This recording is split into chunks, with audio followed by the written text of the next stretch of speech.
10 games.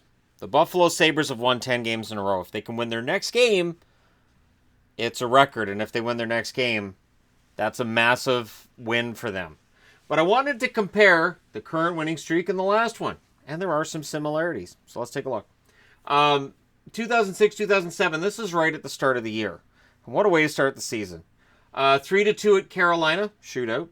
Versus Montreal, they win 5-4, shootout. 4-3 at Ottawa during regulation. Then they win 3-2 at Detroit in a shootout. 3 of the first 4 wins are via shootout. So it's kind of easy to look at them and go, there's some luck involved, right? Then they win 7-4 versus the Rangers, 9-1 versus Philly, 5-4 versus Carolina. Not bad. 6-5 at Boston, 4-1 at Montreal, 3-0 at the New York Islanders. That's your 10-game winning streak. Their next 5 games, against Atlanta at home, they lost 5-4 in a shootout. They then won at Boston 5-4 in a shootout. They lost 4-1 at Toronto. They then won 4-3 at the New York Rangers in overtime. And they won 5-4 versus Florida in overtime. So overtime, shootout. But they come out of their first 15 games of the year with 1 regulation loss. What ended up happening for that season? It was an NHL record 10 wins on the road to start the season. So you'll notice at Boston they won. They won a lot of road games to start the season. They finished 53-22-7. And they got the President's Trophy. They lost the Eastern Conference Final that year to the Ottawa Senators. The Ottawa Senators then lost the Stanley Cup Final to the Anaheim Ducks. This was the last season in Buffalo for Daniel Briere and Chris Drury. And, of course, Drury went on to New York Rangers. Briere went on to the Philadelphia Flyers. And Buffalo missed the playoffs the following season. Now, that's the difference between that year and this year. This year, when you look at it, the one name that stands out is Skinner, right? Skinner's got 19 goals. 19 goals right now. He's tied for the league lead. The fact that he's an unrestricted free agent next summer would have terrified these Buffalo Sabres. That doesn't really terrify these ones because they are not in that same sort of a cap crunch.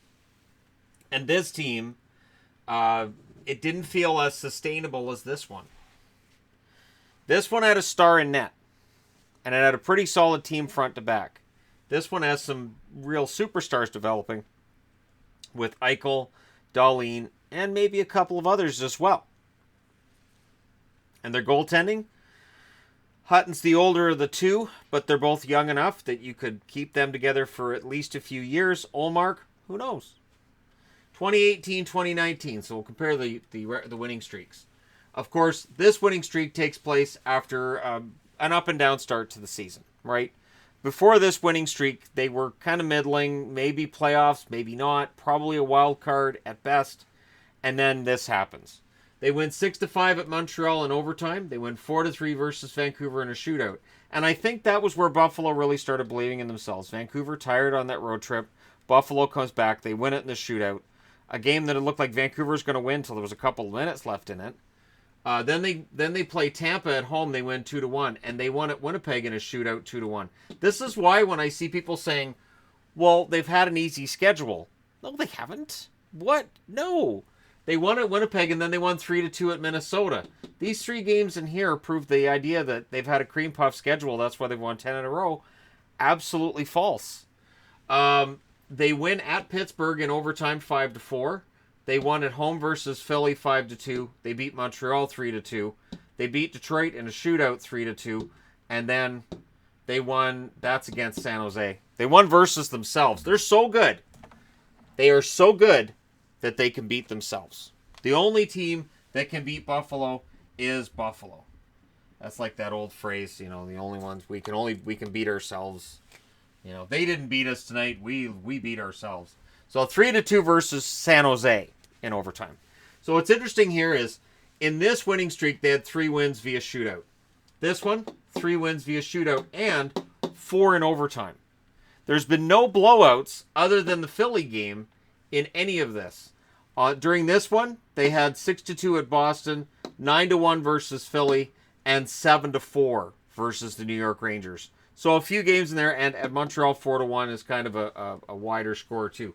So this is all 1 goal, 1 goal, 1-3, 1-1-1-1-1-1.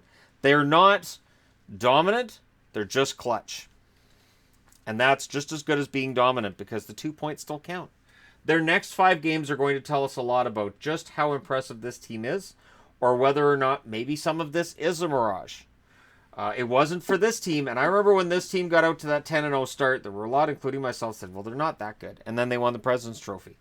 The next 5 games, they're at Tampa, Florida, and Nashville. That's quite the road trip. Tampa and Nashville are huge tests for whether or not these guys are for real. And then they're at home against Toronto and Philly. Toronto's amazing on the road. Philly's better on the road than they are at home. During this road trip, or during this 10-game winning streak, they've already beaten Philly once at home, though. So they know they can beat Philly. They kind of know they can beat Tampa as well. So it's going to be very interesting to see what happens with them from here. I think that of the 2 10-game winning streaks, I think this one's more impressive, but this one's more clutch. So this team has probably got more talent, experience, and an ability to finish first than this one. But in a 7-game series, I wouldn't bet against these guys because of the fact that overtime, they come through. This team was pretty good in overtime too. Absolutely. And in shootouts, yeah, they were pretty good. They were 4-1 in shootouts already at that point during the season. During this winning streak, they've won 3 in shootouts. But over a 7-game series, you guys can let me know. Buffalo fans, let me know. Would the 2006-2007 Sabres win, or would this year's win? And honest answer.